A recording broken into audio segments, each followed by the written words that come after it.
What psychological coping mechanisms do people not realize makes things worse? Forcing yourself to forgive someone before you're ready. We put so much emphasis on forgiveness that anyone who isn't ready to forgive must be deficient. We go from trying to comfort someone who has been wronged to punishing them socially for not getting over it on our schedule. Pretending you've forgiven someone comes with a whole host of side effects: anxiety, depression, and even actual physical reactions to this stressor. Caveat: there is a difference between not forgiving someone and holding a grudge, but forcing yourself to forgive someone before you're ready can make you hold a grudge against them even if you don't realize it. Don't forgive if you're not ready. It's okay to never be ready. It's okay to be angry if you work to find healthy ways to express it. Making excuses for other people's actions and words, leading to your own emotional deprivation and self-sacrifice. It is okay to be hurt, angry, happy, sad, and a whole range of other emotions. It's okay to engage and withdraw from social interactions. You determine your own involvement. You are the most important thing in your world. Without you, who would support your children, your partner, your friends, your career, yourself? You need to learn to put your needs at least equal, if not in front of others. Burnout is real. Been having trouble with this for a while. I keep giving people passes for pretty crappy things just because I really do care about them, and honestly, I think I've become mentally and emotionally dependent on them. Which is strange, because I am very aware it's draining away my life and sanity. Avoidance. Avoiding things that make you anxious is a self-reinforcing mechanism. Simply put, every time you avoid the thing, taxes, getting rid of a spider, going to the gym, telling off an intrusive coworker, etc., you condition yourself to avoid it again in the future. This means it gets harder and harder to do whatever it is that you're supposed to. Avoidance makes phobias worse, applying for jobs more stressful, ending bad relationships so much more painful. Generally, the amount of tension relieved in the short term is outweighed by the increased tension in the long term. Bad strategy all around. True, the more I avoid a certain situation, the more I feel bad about myself, and I generally feel worse the longer I put stuff off. By far my favorite negative coping mechanism: social isolation. I shut down so easily and push everyone out when one person's an butthole to me that I miss out on people who are actually pleasant to be around. Ugh. That's definitely what I'm doing right now. It's hard to pull yourself out of it, even when you recognize it. I've recently learned that trying to stop negative thoughts, usually by visualizing a stop sign, or trying to think of something else, isn't as effective as letting them come and letting them go. If you imagine your mind flowing like a river, it's more peaceful to watch your thoughts flow naturally than to desperately try to stop them from coming at all. Man up and deal with it. That sort of mentality slowly eats away at you on the inside, and eventually you get to where you have a really hard time expressing that you're not okay. I think manning up is actually a good way to deal with other unhealthy things like avoidance or procrastination. I do understand that admitting you're not okay is okay, but I think it's some form of manning up as well, as in manning up to dealing with being not okay. Getting out of your system. People who feel the need to shout, break things, go to the gym, or some kind of angry outburst anytime they're upset or angry aren't actually getting something out of their system. They're training themselves to require some form of violence in order to calm themselves down. You're supposed to teach yourself to come down on your own, and not to need to act on it.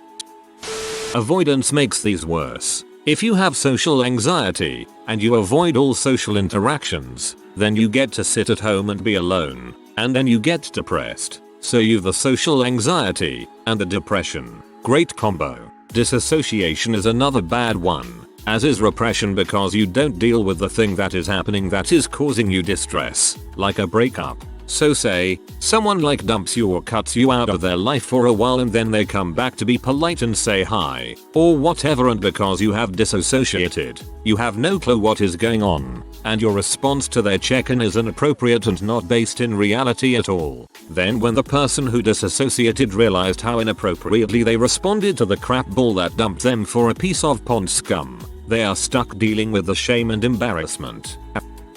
Passive-aggressive memes aimed at specific people. My childhood friend has the emotional maturity of a 12-year-old and I am so sick of seeing her stupid memes about her awful baby daddy. It's hideously embarrassing.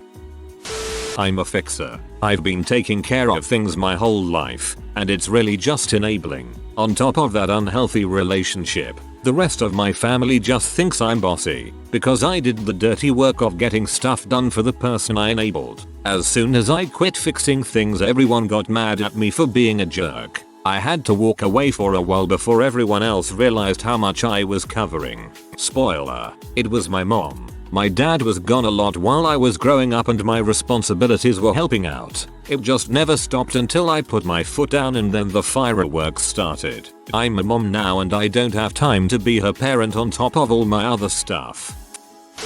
Getting angry when you're scared and lashing out as a result. You are not coping with the fear but letting it rule you and make rash decisions. Get out of my brain. Self-victimization. Many people have problems that are fixable, but instead of fixing those problems, they believe they are victims of situations that are out of their control. For example, someone with this attitude might wish they weighed less, but they don't want to count calories long term or take up regular exercise. Instead, they will just go on a diet for a few weeks, go to the gym for a while, before deciding it didn't work. They'll blame their hormones and bemoan the fact that they see other people eating whatever they want and they don't gain weight and the time. How on earth could I exercise when I just don't have the time? Or, someone who isn't very successful in their career. They've been given feedback on how they can improve at work, but instead of taking that advice, they instead gather around a bunch of like-minded co-workers with bad attitude and just be about how management is greedy and doesn't care about them. These people will not do soul-searching or self-reflection to look into what they need to improve or why. Rather, they would rather commiserate with other co-workers and complain about how the system is rigged against them. Sometimes you really are the victim in certain situations, but this perpetual victim mentality is a coping mechanism that tends to feed off of itself. Now that you believe that you're a victim, now you start to see things that validate that belief. For example, now that you have already resolved yourself to being naturally overweight, you'd go to a restaurant with your skinny friend who orders a burger and fries, while you eat a salad and Diet Coke. See? She just eats whatever she wants and never gains weight, while I try so hard to be good.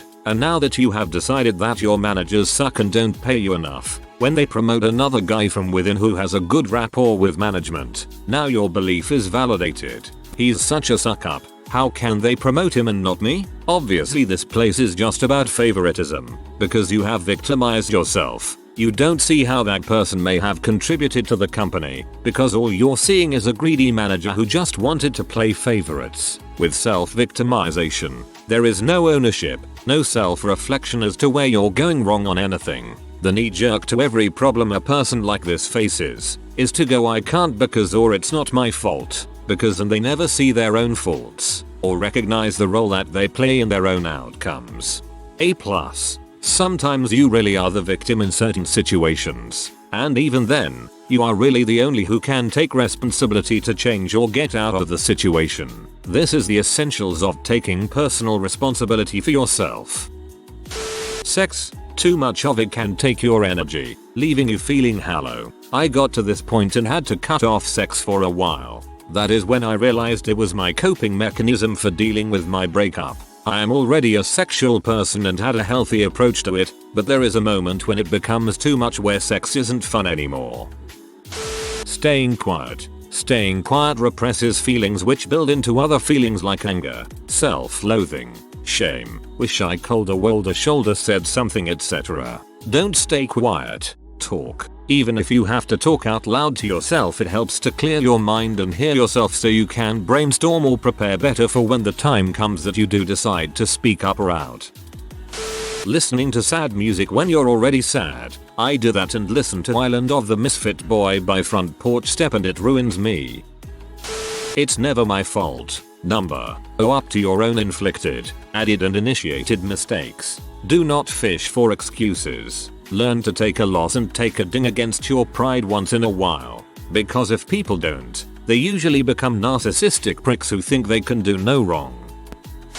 Bit late to the party, but the grass is always greener on the other side. That is complete balls. The grass is greener where you water it. Speaking from experience, being afraid of confrontation and thus avoiding it, doing this pretty much destroyed my relationship with my parents forever and filled me with regret, because I've done a bunch of actions that they don't understand but have been feeling deep in my soul for years. I didn't tell them because they'd either get angry or the things I wanted to say, however truthful, would hurt their feelings. It certainly kept the peace between us, but now my relationship with them is pretty much damaged irreparably. But now it's been 3 years and we haven't talked once. If someone is close to you, say what you mean, even if it burns like fire. Because when you can't talk to them anymore, for whatever reason, you will regret it till the day you die. We form all sorts of neurotic defenses fairly early on in our life to deal with minor traumas our imperfect world and parents expose us to. These are called ego defenses, and they keep us sane early on, but poison our lives if we never go back to examine them. A few ego defenses are excessive blaming, age regression. You ever hear someone do a baby voice? It's because they're uncomfortable, shyness, cutting, raging, etc. Giving a crap you don't have without knowing that you only led yourself to a loss of shoots that could have been had on other crap that matters. Why ignore? I actually know. Running out of shoots is really, really tough and lamentable. Repression would be the worst for me. Based on experience, you can only ignore something for an amount of time before it eventually ruins you. Dealing with emotions is uncomfortable, but there's a reason why you have to do it, cause if you don't, it's gonna bite you in the butt. Apathy. From personal experience, being able to just stop caring about crap has completely fricked my ability to have personal relationships. I've been working at it and getting better, but man, I wish I realized how much I fricked myself before it got to this point. Mentally preparing for the worst case scenario. You think it saves you from suffering, but in reality it just sets you up to suffer twice. Once in preparation and again when crap actually goes horribly wrong like it always does. Luckily I was mentally prepared for all these downvotes. Anger, though I'm picturing what I mean in an outward motion.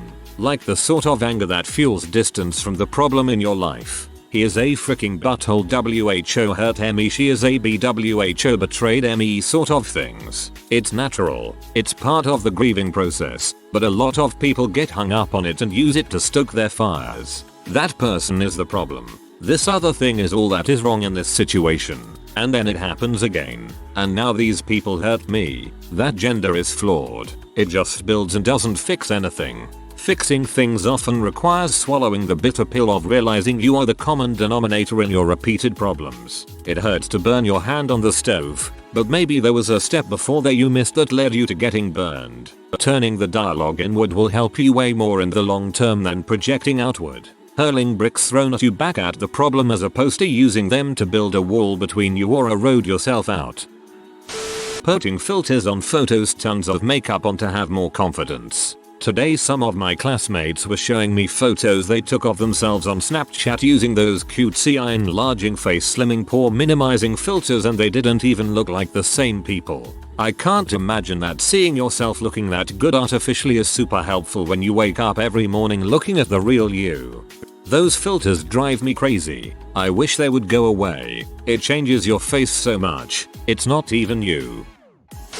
Getting over things too soon and never resolving them. Talking to an echo chamber to sort out your compulsive tendencies, bad decisions, negative thoughts or traits. Anyone directly involved in your life cannot be as unlikely to be an effective therapist, life coach. Thinking it's ever too late to sort out trauma, especially childhood trauma. My mother is in her mid-60s and has fully believed for the last 28 years or so that there is no need to deal with the pain that stemmed from essentially being abandoned at a young age by her mother. She probably believed it before that, but that is the first time I suggested it to her. The trauma she felt as a little girl has created trauma and pain throughout so many lives, and she refuses to acknowledge it and says it is over and done. Those things aren't hurting anyone today. I tend to react to imaginary things as if they had already happened. Like, I will actively push someone away because I'm afraid that person will do it to me eventually. It's been hard for me to have good friendships with people because I will cut people off based on an imaginary fear that probably wouldn't have happened in the first place. I don't know how well this answer fits in with the question, and I really hope that this doesn't offend anybody, but I always thought that people who replace one addiction for another doesn't beat addiction. If you give up gambling for opiates, you haven't accomplished anything. This is the same as if you have kicked the opiates but are still smoking. You haven't beaten addiction. You may have one off your plate, but transferring addiction doesn't seem to be very productive. Depends what you replace it with. I used to polish off a bottle of rum a night. Now, I polish off a bottle of water. I used to spend my time in front of a television before I went to bed. Now, I spend my time in front of a book. Yes, replacing one addiction with another can be harmful, but it's all about what you replace it with. Humor can be a fine line to walk. Sometimes it can help, but it definitely makes it easier to pretend nothing is wrong. And especially self-depreciative jokes. It's really easy to start believing that you're worthless if you joke that you are all the time. Putting someone else down because of your own insecurities. An insecure person will usually find any reason to put someone else down, and they should actually do the opposite. Instead of being nice and making a friend, they turn people away from them. Retail therapy. I put myself in that hole just the other day, and it's not unfixable right now, but I feel like a bag of butt. I have just barely enough money to do the stuff I was planning to do, but I wouldn't be stressing out like I am if I hadn't bought stuff to help me not stress out. It's so much worse than it was before. I don't think I have a problem, at least not yet, but I do need to do better risk assessment from now on. I need to set aside the money I need before I spend on things I want. I'm not sure if it qualifies or not, but do it. When you tell someone you're depressed and their response is, "What do you have to be depressed about? Excuse me," it doesn't use logic to attack you. Forcing yourself to believe everything is okay even if it isn't. By trying to convince yourself that a situation is okay when it isn't, you let your problem grow instead of resolving. Stop progress by stopping any thought on a situation. Belittle yourself and your feelings by even having an issue at all. Increase resentment towards your situation. Prevent yourself from reaching out to friends and family for help, as there is no problem. It's an all-around awful time for yourself and everyone around you. If everything were okay, you wouldn't be upset. Or, you could say that since you're upset, everything is obviously not okay. One I realized just yesterday. Telling yourself, "I don't care," when you really mean "I don't want to care," or "I'm tired of caring." "I don't care" solves nothing. Smoking weed for anxiety. It might work in the short term, but in the long term you won't be able to cope without it. Then again, it depends on how much you smoke and how it affects you personally. Shutting up that critical voice in your head by bending a joint just that bit too far or pinching yourself inconspicuously doesn't last, and it's a heck of a slippery slope.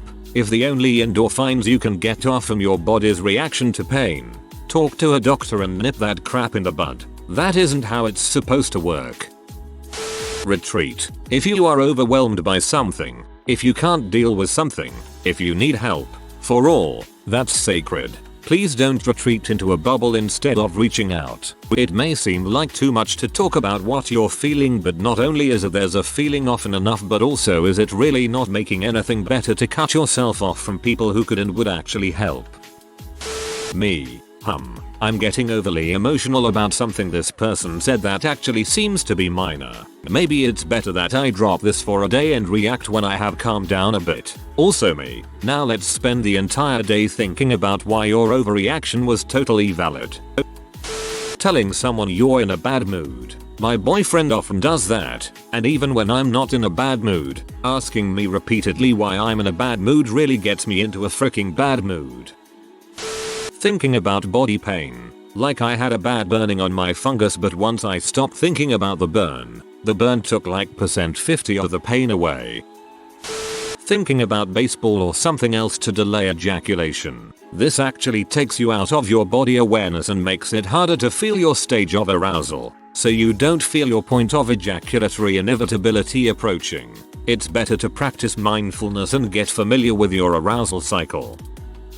Pushing thoughts and feelings down. Bottling them. It's called thought suppression, and not only does it not resolve the problem, but it actually makes the feeling worse. like a rebound effect. Feelings, like stress, are ways that the body is attempting to acknowledge to you that it's experiencing something threatening. If you ignore it, how else is it supposed to get your attention other than putting it on blast?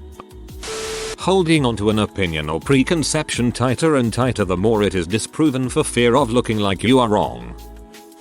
Rethinking things that could have been, or forcing a friendship with a person that broke your heart just to make it seem okay and like you are over it. Currently in that situation and it's terrible. She is such a nice girl, but whenever I see her it all comes back. Acting like you weren't wrong or it didn't happen. Look, you lost. Just admit it. You were wrong. You weren't good enough. Some people in America at least are taught that if you just keep trying the same thing over and over, that perseverance will carry the day. That's only true if you're good enough, right, and win. Also, confidence does not make you correct. I don't know who taught that, but you're first on guillotine list. Pushing people away. After enduring some difficult circumstances as a child, my trust was shattered. I built up a wall, and people who would try to come close could only come so far. Thankfully, I'm learning to be more aware of not pushing everyone away. There really are some genuine people, even if they are few and far between. If you are new to the channel, you can subscribe. I publish new videos every day. Until then, check another video.